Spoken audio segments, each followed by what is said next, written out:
ये आकाशवाणी है।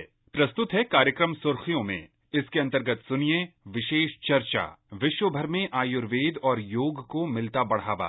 इसमें भाग ले रहे हैं आयुर्वेद विशेषज्ञ डॉक्टर राखी मेहरा और आकाशवाणी संवाददाता कमल कुमार प्रजापति। आयुर्वेद और योग के क्षेत्र में अनुसंधान, शोध से लेकर उसके प्रचार प्रसार में बीते सालों में आयुष मंत्रालय और भारत सरकार ने कई अहम कदम उठाए हैं। परिणाम ये हुआ है कि दुनिया भर में आयुष और योग के महत्व को समझा जा रहा है। इससे आगे बढ़ते हुए अब इस क्षेत्र में स्टार्टअप को बढ़ावा दिया जा रहा है, इनोवेशन और निवेश पर जोर दिया जा रहा है और इसे देखते हुए ही इन दिनों वैश्विक आयुष निवेश और नवाचार सम्मेलन गुजरात के गांधीनगर में आयोजित हो रहा है और प्रधानमंत्री नरेंद्र मोदी ने कल इस सम्मेलन का उद्घाटन किया था। डॉक्टर मेहरा, सबसे पहले मैं इस सम्मेलन से ही शुरू करूंगा। इसमें न सिर्फ जागरूकता बल्कि किस तरह से इस क्षेत्र में इन्वेस्टमेंट आए, इनोवेशंस हो, आरोग्य इंडस्ट्री को बढ़ावा मिले, स्टार्टअप्स सामने आए, इन सभी विषयों पर चर्चा हो रही है। तो ऐसे सम्मेलन, ऐसे कार्यक्रम कैसे दुनिया भर में आयुष को, आयुर्वेद को बढ़ावा देने के लिए महत्वपूर्ण है?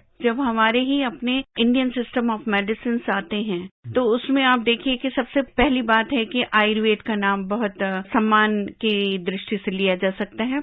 आयुर्वेद बेसिकली अगर देखा जाए तो आयुषो वेद यानी आयु का वेद है। इसीलिए WHO वर्ल्ड हेल्थ ऑर्गेनाइजेशन ने एक्सेप्ट की है 5000 और भी ज्यादा वर्ष पहले जो स्वास्थ्य की परिभाषा बताई गई थी, समदोष समाग्नेश समधातु मलक्रिया प्रसन्न आत्मा इंद्रिय मन। इसका मतलब ये था कि फिजिकल हेल्थ के साथ में बहुत जरूरी है इमोशनल और मेंटल एंड स्पिरिचुअल हेल्थ का समावेश होना। और यही भाषा जो है WHO की ऑफिशियल लैंग्वेज में भी आई है कि health is not merely concern with the physical health but it is having other components, same emotional, mental and spiritual. हम last 2 years से जिस पेंडेमिक से सफर कर रहे हैं, जिसका कोई एक क्योर इलाज आज तक की डेट पे अभी नहीं बताया जा रहा, प्रिवेंशन ही बताया जा रहा है। प्रिवेंशन में वैक्सीनेशन भी हमारा बहुत अच्छा अंग है, लेकिन जो प्रिवेंटिव एस्पेक्ट्स के थ्रू आयुष मिनिस्ट्री हमारी गवर्नमेंट ऑफ इंडिया ने एक प्रचार प्रसार किया और ये बताने की कोशिश की कि हमारे पास में कम से कम इम्यूनिटी बूस्टर्स, इम्यूनो हमारे जो मॉड्यूलेटर्स है, उसके थ्रू हम कम से कम अपनी शरीर मन को इतनी ताकत दे सकते हैं कि वो ऐसे जीवाणुओं से फाइट कर सकता है। और हमारी जो ड्रग्स, हमारी जो औषधियां पहले से भी साबित हुई हैं, सिम्टोमेटिक भी ले लें, लाक्षणिक रूप से ले लें, तो उनको भी प्रयोग में लाया जा सकता है। तो यहाँ मैं ये बताऊंगी ये लोकल टू ग्लोबल जो सीन आया है, आज जो पूरा विश्व मानने पे तैयार है कि हाँ इस प्रति में कुछ दम है और इसी विचार को ये ऐसा ही नहीं आया। इसके पीछे बहुत सारे डेटा कलेक्शंस है, बहुत सारे वो परसेंटेज हैं कि हम इन दिनों में भी वैश्विक महामारी में भी कितना हमने इसमें सहयोग किया। परसेंटेज बेसिस पे देखिए तो जो हमारी वेस्टर्न कंट्रीज हैं वहां पे मोर्टेलिटी रेट कितना था और हमारे जैसे कंट्रीज में जहां पे हमने ये प्रमोट किया उसके साथ में हमने कितना मोर्टेलिटी रेट को कंट्रोल रखा। अब मृत्यु दर को कंट्रोल रखने के साथ साथ आपने ये भी देखा कि हॉस्पिटलाइजेशन कम हुआ हमारे यहाँ। हमारी सारी व्यवस्था होने के बावजूद आज तृतीय कोविड की जो लहर आई उसमें हमें उतनी जरूरत नहीं पड़ी, उसमें बहुत कुछ योगदान आयुष का भी मानना पड़ेगा।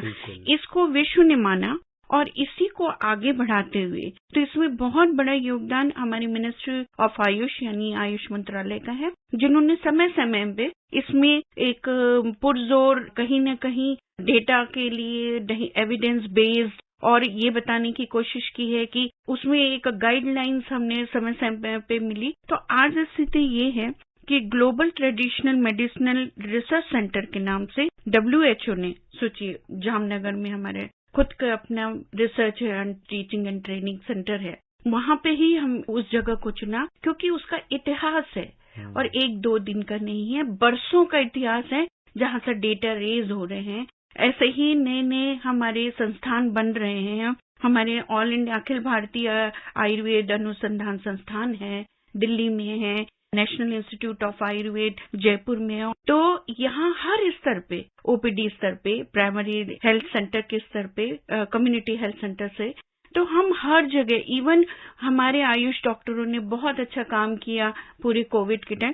तो कुल मिला के ये बताने की बात है कि अब हमारी मैन पावर से लेकर के man material and money all जो है हम रेडी हैं रिप्रेजेंट करने के लिए कि विश्व में भी हम जो ट्रेडिशनल मेडिसिन है, जो हमारी आयुर्वेद है, उसको हम किस तरह से ग्लोबली ले जा सकते हैं। तो ये एक मैं ये जरूर कहूंगी कि मेक इन इंडिया जो है वो अब मेक इन इंडिया स्लोगन हर जगह मिलने वाला है और बाहर में भी विश्व में भी अब वो कहीं न कहीं आयुर्वेद के प्रोडक्ट में ये लिखा होगा मेक इन इंडिया।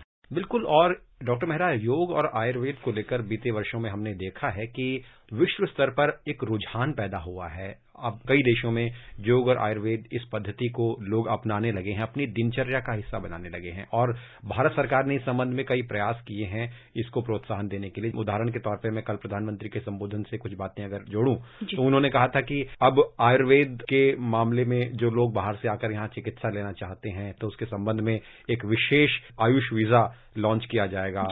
अब उद्योगों की बात तो हमने की ही, तो जो ये अभियान चलाए जा रहे हैं सरकार द्वारा, जागरूकता पैदा की जा रही है विश्व भर में, आपको क्या लगता है कि दुनिया भर में लोगों का रुझान कितना बढ़ रहा है, कितना इस ओर और देशों के लोग आयुष पद्धति और योग को अपनाने के लिए सामने आ रहे हैं? एक तो है कि हम ग्लोबल तक पहुंच रहे हैं, क्वालिटी आयु प्रोडक्ट के थ्रू हम ग्लोबल तक पहुंच रहे हैं, अपनी सर्विसेज के थ्रू पहुंच रहे हैं। आयुष के जब हमें डिमांड आएगी तो सप्लाई भी हमें देना है, तो सप्लाई के लिए आपके पास में मैन जो आपके एजुकेशन सिस्टम से लेकर के आपके रिसर्च से लेकर के ये सारी चीज को जो इन हाउस हम लोग उसको प्रमोट कर रहे हैं और इन हाउस उसको स्ट्रेंथन कर रहे हैं, या आप कहें कि अपनी खुद की कैपेसिटी बिल्डिंग हम बढ़ा रहे हैं, तो जरूर आयुष मेडिकल टूरिज्म के नाम पे, जैसा आपने बिल्कुल बताया कि उसमें एक सहूलियत के तौर पे आयुष वीजा है हमारी, और इसके साथ ई मार्केट हमारे प्रोडक्ट्स का बाहर हो रहा है, बाहर के लोग हमारे यहाँ पे वो सीखने के लिए आ रहे हैं,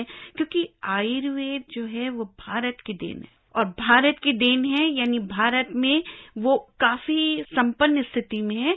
तो जब सीखना होगा और हमने उसको बता दिया कि इसमें ये एफिकेसी है, एफिशिएंटली ये इतना काम कर रहा है, तब लोगों को इसके प्रति जागरूकता के साथ इसको सीखने के लिए आना भी पड़ेगा और ये उनको उसके ट्रीटमेंट कराने के लिए भी आना पड़ेगा, उसको सीखने के लिए आना पड़ेगा, उसकी दवाइयां बनाने की विधियां सीखने के, मतलब कुल मिला के अगर देखा जाए तो हम विश्व गुरु इस मामले में बन सकते हैं। और इसीलिए ई मार्केट, ई वीजा और जो आयुष वीजा है, इसका बहुत अच्छा प्रभाव हमारी मेडिकल टूरिज्म और टोटल देखें तो हमारी जीडीपी से लेकर के हमारी इकोनॉमी में भी, और एक एजुकेशन के रूप में जो हम बहुत सालों पहले कभी कहलाते थे विश्व गुरु, तो शायद उस ओर बढ़ता हुआ एक कदम ही है।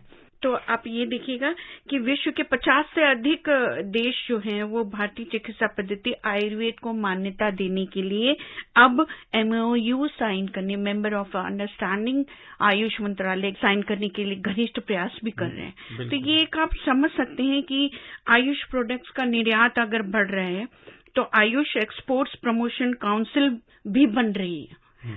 इसके साथ में यदि लोक भोग्य बनाने के लिए अगर हम 21 से ज्यादा ICT हम अगर वो इनिशिएटिव का अनावरण कर रहे हैं, तो नवाचार हर जगह प्रमोशन हो रहा है। बहुत सारी स्टार्टअप कंपनियां आ रही हैं, बहुत सारे पढ़े लिखे लोग, और इसमें क्योंकि यहाँ पे बढ़त है, यहाँ पे अभी हमें ग्रो करना है। योग आपने देखा होगा कि जब योग हमारे इंटरनेशनल योगा डे बनना लगा तो कम से कम 196 कंट्रीज ने उसके लिए सहमत हुए और आज भी 190 देश जो है वो 21 जून को इंटरनेशनल योगा डे बनाते हैं। तो ये बात आप देखिए, आज इंटरनेशनल योगा डे हो गया, अभी हमारा नेशनल आयुर्वेद डे हो गया और बहुत ही जल्दी इंटरनेशनल आयुर्वेद डे भी बनने वाला है। तो प्रोफेसर डॉक्टर राखी मेहरा, कार्यक्रम में आप जुड़ी, चर्चा में शामिल हुई, हमसे जुड़ने के लिए आपका बहुत बहुत धन्यवाद। शुक्रिया। अभी आप सुन रहे थे विशेष चर्चा। विश्व भर में आयुर्वेद और योग को मिलता बढ़ावा, इसमें भाग ले रहे थे आयुर्वेद विशेषज्ञ डॉक्टर राखी मेहरा और आकाशवाणी संवाददाता कमल कुमार प्रजापति। ये कार्यक्रम आकाशवाणी के समाचार सेवा प्रभाग द्वारा प्रस्तुत किया गया। इसे आप हमारे mobile app news on AIR और YouTube channel news on AIR official पर भी सुन सकते हैं। इस कार्यक्रम के संबंध में अपनी प्रतिक्रिया आप हमें ईमेल कर सकते हैं। पता है AIRNSDtalks@gmail.com।